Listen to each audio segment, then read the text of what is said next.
श्री शिवाय नमस्तुभ्यम। हर हर महादेव। दोस्तों, आप सभी लोग जानते हैं कि 27 दिसंबर 2024 यानी शुक्रवार को पड़ रही है पौष महीने की द्वादशी तिथि। और दोस्तों, ये वो तिथि है जो पौष महीने में पड़ने वाली सबसे बड़ी तिथि है, क्योंकि यह शुक्रवार को पड़ रही है, जो बहुत ही खास है। और दोस्तों, आप सभी लोग जानते हो, शुक्रवार का अगर सबसे बड़ा कोई उपाय है तो वो 2 चुटकी काले तिल वाला उपाय है। तो दोस्तों, इस शुक्रवार के दिन आप लोगों को इस वाले उपाय को जरूर करना है। बहुत सारे लोग होंगे जिन लोगों ने इस उपाय को ना किया हो, मतलब पूरा साल निकल गया, उन्होंने किसी भी दिन इस काले तिल वाले उपाय को ना किया हो। पर दोस्तों, आपके पास एक आखिरी मौका बचा हुआ है, जो कि 27 दिसंबर के दिन है। तो इस दिन आप लोगों को इस वाले उपाय को जरूर कर लेना है। भले ही आपने पूरे साल भर इस उपाय को ना किया हो, पर अगर आपने इस पौष महीने के शुक्रवार के दिन अगर इस वाले उपाय को कर लिया, तो आपको इस उपाय को करने का वो फल मिलेगा जिसकी आपने कभी कल्पना भी नहीं करी होगी। इसीलिए आप लोग इस वाले उपाय को एक बार जरूर कर लेना, ताकि आप लोगों के हाथ से यह मौका ना जा सके और आपको इस उपाय को करने का फल मिल सके। दोस्तों, यह उपाय पंडित जी ने अपनी अभी की ही शिव महापुराण की कथा में बताया है। जिस उपाय को आज हम आपको बहुत अच्छे से समझाने वाले हैं, इस वीडियो को देखने के बाद इस उपाय को समझने के लिए आपको कोई और वीडियो को देखने की जरूरत नहीं पड़ेगी। तो चलिए दोस्तों, उपाय को शुरू करते हैं। देखिए, ये इस पौष महीने के शुक्रवार के दिन यह इतना खास होता है, इतना महत्वपूर्ण होता है, देखा गया है। कभी कभी बड़े बड़े पूजा पाठ अनुष्ठान से जो मनोकामना पूर्ण नहीं होते, वो पौष महीने के शुक्रवार द्वादशी के दिन एक छोटे से उपाय करने से ही आपकी मनोकामना पूर्ण हो जाती है। और बहुत सारे लोगों ने इस उपाय को किया भी है और उनको इस उपाय को करने का फल भी जरूर मिला है।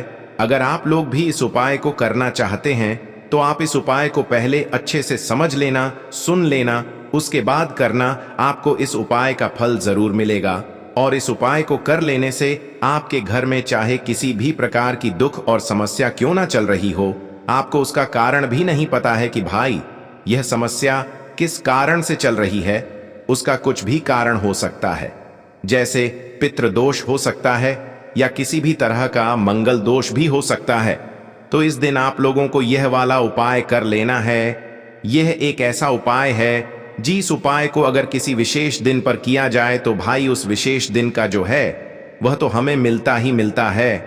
पर हमने उस दिन पर इस काले तिल वाले उपाय को किया है, तो हमें उससे भी बड़ा फल मिलता है, और फल बहुत जल्दी मिलता है, क्योंकि आप इस उपाय को बहुत ही बड़े और विशेष दिन पर कर रहे हो।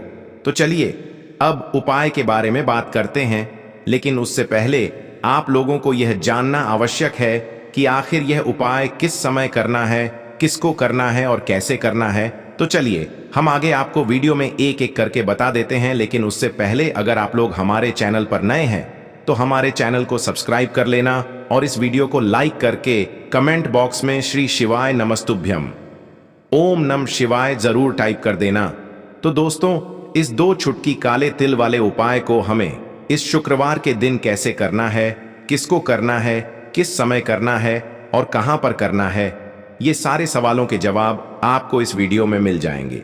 और जो ये वीडियो देखेगा भाई, उसको काले तिल वाला उपाय जरूर करना चाहिए, क्योंकि इस दिन काले तिल का भी बहुत ही बड़ा और विशेष महत्व होता है।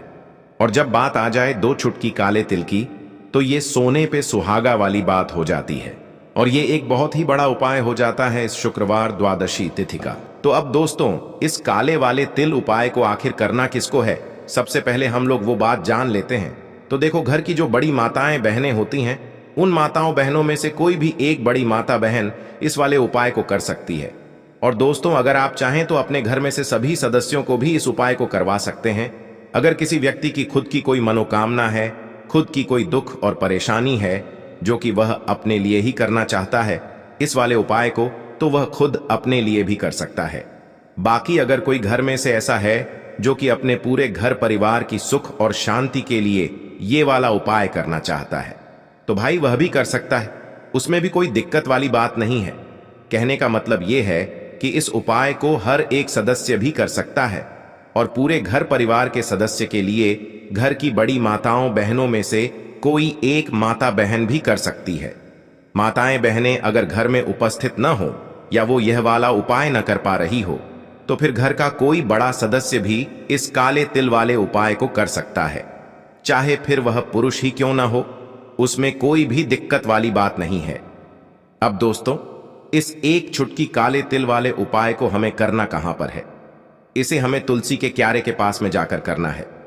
बहुत सारे लोग प्रश्न करते हैं, हर एक उपाय को करते समय क्या हम इस उपाय को घर पर या मंदिर में कर सकते हैं? देखो, तो इस वाले उपाय को आप घर ही करोगे तो अच्छा रहेगा। अगर घर पर तुलसी का पौधा नहीं है तो शिव मंदिर में उपाय को करोगे तो भी अच्छा होगा, इस वाले उपाय को। उसके बाद में दोस्तों जो अगला प्रश्न निकल कर आता है वो यह आता है इस उपाय को लेकर कि आखिर इस उपाय को हमें किस समय करना है, सुबह के समय करना है कि शाम के समय करना है? तो देखो, इस वाले उपाय को आप लोग सुबह के समय भी कर सकते हो और शाम के समय प्रदोष काल में भी कर सकते हो। अब अगर आप पूछो कि भाई सबसे उत्तम समय कौन सा रहेगा इस एक चुटकी काले तिल वाले उपाय को करने का, तो हम आपसे बस यही कहेंगे कि इस उपाय को आप शाम के समय करेंगे तो ज्यादा बेहतर होगा। बाकी अगर सुबह के समय भी करेंगे तो भी अच्छा होगा, उसमें कोई भी दिक्कत वाली बात नहीं है। तो अब दोस्तों जो अगली सबसे बड़ी और महत्वपूर्ण बात आती है वो यह आती है कि सुबह अगर हम उपाय को करेंगे तो हमें कितने बजे से लेकर कितने बजे तक के बीच में करना है, और शाम के समय प्रदोष काल में करेंगे तो हमें कितने बजे से लेकर कितने बजे के बीच में करना है। तो देखो, सुबह जितनी जल्दी हो सके आप उपाय को करने की कोशिश करना। बाकी अगर किसी कारणवश लेट भी हो जाओ, थोड़ी देर भी हो जाए तो 10 या 11 बजे तक भी आप उपाय कर लेना, पर 12 बजे से ज्यादा देरी ना हो, ठीक है? इस बात का ध्यान रखना। उसके बाद में दोस्तों अगर शाम के समय प्रदोष काल की बात करें, प्रदोष काल का जो समय होता है वो शाम के 6 बजे से शुरू हो जाता है। मतलब शाम के 6 बजे से लेकर 7 बजे के बीच का जो समय होता है यह समय प्रदोष काल का समय होता है। पर अभी जो मौसम चल रहा है इस मौसम में जो है शाम बहुत देरी से होती है, तो आप इस उपाय को 7 या 8 बजे के बीच में भी कर सकते हो। मतलब शाम के 6 बजे से रात 8 बजे के बीच में आप कभी भी इस वाले उपाय को कर सकते हो, उसमें कोई भी दिक्कत वाली बात नहीं है। परंतु शुक्रवार के दिन कोशिश करना कि समय के अंतर्गत ही कर लो। किसी कारणवश ना कर पाओ तो थोड़ा देरी से भी कर सकते हो, आपको उपाय का फल जरूर मिलेगा। तो चलिए बात करते हैं हमारे पहले उपाय की। देखिए, इस उपाय के लिए आपको 2 दीपक लेने होंगे। दोनों ही दीपक आप मिट्टी के भी ले सकते हैं और दोनों ही दीपक आप शुद्ध आटा मढ़कर उनके भी तैयार कर सकते हैं। अब दोस्तों दोनों ही दीपक के अंदर आपको शुद्ध घी का प्रयोग करना होगा और एक दीपक के अंदर आपको गोल रुई की बाती का प्रयोग करना होगा और एक दीपक के अंदर आपको लंबी बाती का प्रयोग करना होगा। लंबी बाती वाले दीपक के अंदर आप मौली वाला जो धागा आता है कलावा का, उसकी बाती का प्रयोग भी आप लंबी बाती वाले दीपक के अंदर कर सकते हैं। देखिए, 2 दीपक वाला ये चमत्कारी उपाय केवल शुक्रवार की रात्रि में ही किया जाता है, इसीलिए आपको इस उपाय को बहुत ही ध्यान से समझना। इसी के साथ में आपको एक चुटकी काले तिल के दाने लेना है और इसी के साथ में आपको मात्र एक चुटकी हल्दी भी लेनी होगी। अब दोस्तों ये सभी सामग्री लेकर के आपको रात्रि के समय पहुंच जाना है अपने घर में, जहां कहीं भी तुलसी जी का पौधा, तुलसी माता का निवास स्थान है, वहां पर देखिए दोस्तों, सबसे पहले तो आपके पास जो एक गोल बाती का दीपक, उसे आपको तुलसी जी के वहां पर प्रज्वलित करना है। दीपक को प्रज्वलित करते समय आपको ओम नमो भगवते वासुदेवाय इस मंत्र का 11 बार जाप कर लेना है। अब देखिए दोस्तों, आप जो एक चुटकी काले तिल के दाने लेकर के आए हैं उन्हें आपको अपने सीधे हाथ में रखना है और जो आपने गोल बाती वाला दीपक प्रज्वलित किया है माता तुलसी जी के वहां पर, उसके ऊपर से आपको इन एक चुटकी काले तिल को गड्ढी की दिशा में घुमाना है। आपको अपना नाम और अपनी गोत्र को बोल देना है और फिर आपको इन काले तिल को उससे जलते हुए दीपक के अंदर डाल देने हैं। देखिए, काले तिल भगवान विष्णु के पसीने से उत्पन्न हुए हैं और जब भी हम यह दीपक नवमी की रात्रि में प्रज्वलित करते हैं तो इससे हमें हमारे कर्ज में राहत मिलती है, हमारे जीवन में धन प्राप्ति के नए नए मार्ग खुलते हैं, हमारा अगर कोई भी कार्य रुका हुआ है तो वह भी परिपूर्ण होता है। देखिए, गोल बाती का जो दीपक है, विशेषकर हम माता तुलसी के वहां पर भगवान विष्णु और माता लक्ष्मी के निमित्त प्रज्वलित कर रहे हैं। इस प्रकार से आपको ये दीपक प्रज्वलित कर देना है। अब जो आपके पास लंबी बाती का दीपक है, एक छुटकी हल्दी है, तो इससे आपको लेकर के पहुंचना है अपने घर के मंदिर में। आपके घर के मंदिर में माता लक्ष्मी की जो भी प्रतिमा ही मूर्ति है, उनके सामने सबसे पहले तो आपको ये लंबी बाती का दीपक रखना है। फिर आपको दीपक को प्रज्वलित कर देना है। दीपक को प्रज्वलित करते समय आपको ओम महालक्ष्मी नमः इस मंत्र का जाप करते रहना है। अब दोस्तों, आपके पास जो एक छुटकी हल्दी है, उसे आपको अपने सीधे हाथ में रखना है और इस एक छुटकी हल्दी को आपको उस दीपक के ऊपर से 11 बार घड्डी की दिशा में घुमाना है और आपको ओम महालक्ष्मी नमः मंत्र का जाप करते रहना है और इस एक छुटकी हल्दी को आपको उसे दीपक के अंदर डाल देना है। देखिए, एक चुटकी हल्दी वाला जो दीपक है आपके जीवन से दुर्भाग्य को समाप्त करता है, माता लक्ष्मी की आपको कृपा प्राप्त करवाएगा, धन प्राप्ति के आपके जीवन में नए नए मार्ग बनाएगा। देखो, अगला उपाय है वो भी बहुत ज्यादा खास है। तीनों उपाय को आप जरूर सुनना, क्योंकि जो आपको अच्छा लगे वो उपाय आप कर सकते हैं। देखिए, इस उपाय के लिए आपको 2 हरी इलायची लेनी होगी। हरी इलायची आपको साबुत लेनी है, खंडित नहीं होनी चाहिए। और इसी के साथ में आपको मात्र थोड़ा शहद लेना है। शहद आपको मात्र आधा चम्मच या फिर उससे भी कम ले लेना है। और इसी के साथ में आपको एक दीपक ले लेना है। दीपक आप चाहे तो मिट्टी का भी ले सकते हैं और आप चाहे तो शुद्ध आटा मढ़कर उसका दीपक भी आप तैयार कर सकते हैं। इस दीपक के अंदर आपको मौली का जो धागा आता है, कलावा का, उसकी बाती का प्रयोग करना होगा। यानी कि इस दीपक के अंदर आपको लाल रंग की बाती का प्रयोग करना होगा और इस दीपक के अंदर आपको शुद्ध घी का प्रयोग करना होगा। अब ये सारी सामग्री लेकर के आपको अपने घर में जो भी मंदिर है वहां पर पहुंच जाना है और आपको माता लक्ष्मी के किसी भी स्वरूप के सामने बैठ जाना है। अगर माता लक्ष्मी की फोटो है, माता लक्ष्मी की प्रतिमा है, तो उनके सामने आपको बैठ जाना है। अगर माता पार्वती की प्रतिमा है तो उनके सामने आपको बैठ जाना है। यानी कि किसी भी माता के स्वरूप के सामने आपको बैठ जाना है।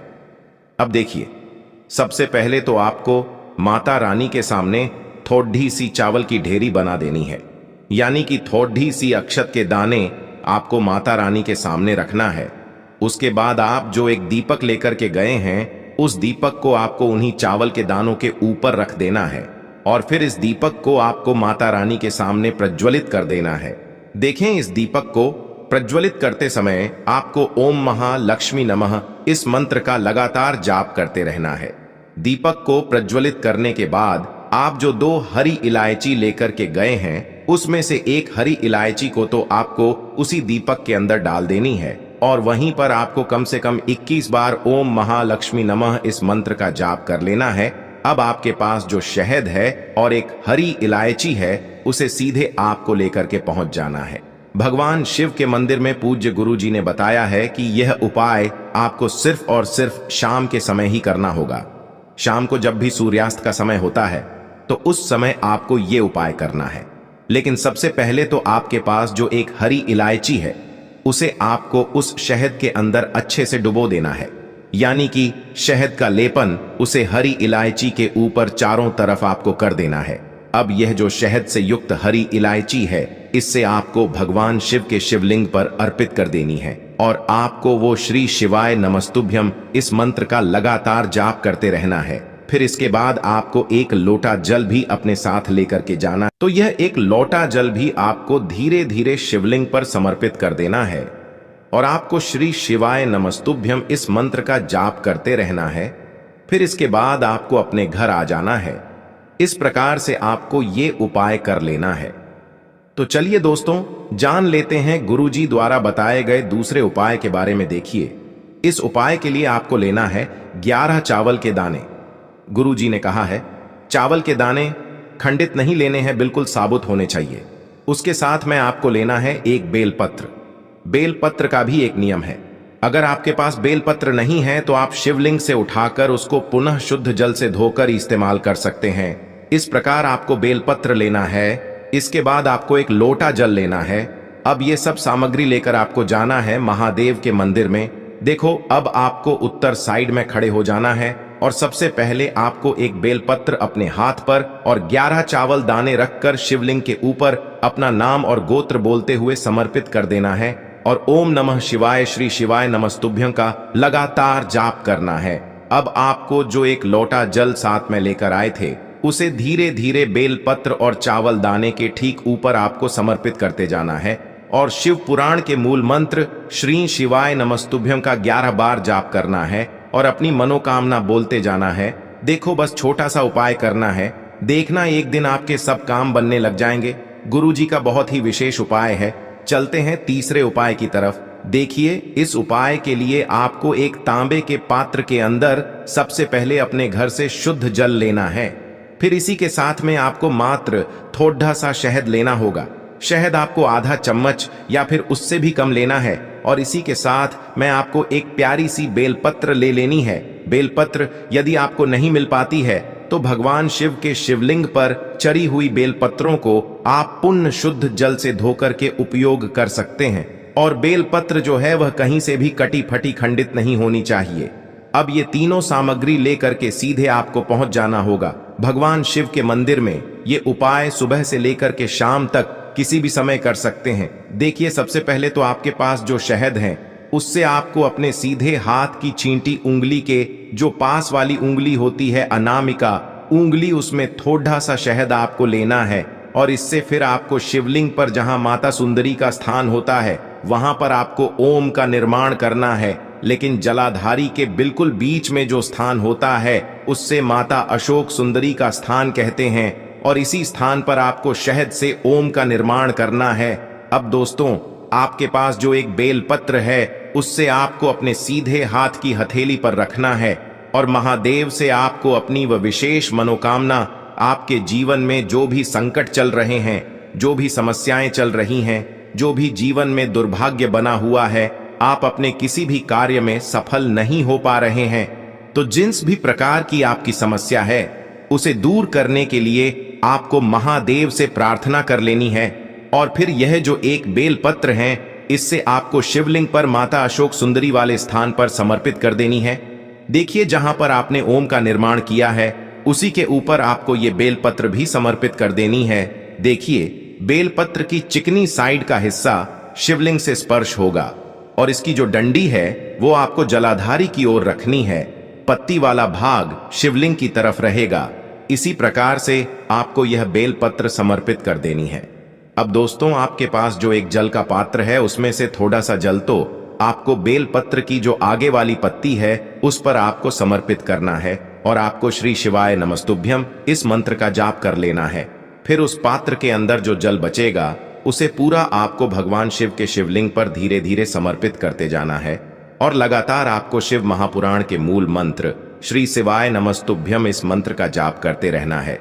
गुरुजी ने कहा है कि जल आपको इतने धीरे धीरे समर्पित करना है कि जल समर्पित करते हुए आप कम से कम 11 बार श्री शिवाय नमस्तुभ्यं या फिर ओम नमः शिवाय इस मंत्र का जाप कर सके।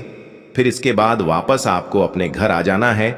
इस प्रकार से आपको ये उपाय कर लेना है। आप देखेंगे कि आपकी सभी मनोकामनाएं अवश्य ही पूरी होंगी। ये उपाय आपको अवश्य करने हैं।